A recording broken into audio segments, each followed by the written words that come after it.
Čau! Šeit Kris Noā, un šodien es saviem draugiem Prāta vētrai palīdzēšu paziņot, kuri 3 iedvesmas stāsti saņems biļetes uz šīs vasaras Prāta vētras koncertiem. Iedvesmojoši stāsti ir gluži kā kafija ar pienu, tie viens otru lieliski papildina, un ar tiem ir jādalās, ko darīšu tūlītējies. Tas bija 2012. gads, kad par īziņu nosūtīšanu vēl bija jāmaksā. Viņi devās uz randiņu, pēc kura puisis meitenei uzrakstīja: "Tu esi mana Margarita."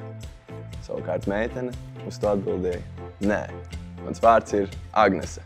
Un tikmēr citā Prāta vētras koncertā Ventspilī Madara saprata, ka Lets ir viņas ģimenes himna. Savukārt tautā runā, ka Liepājas Daugavas stadionam ir īpašas burvju spējas. Prāta vētras koncertos lietus līst apkārt stadionam, bet ne pašā stadionā.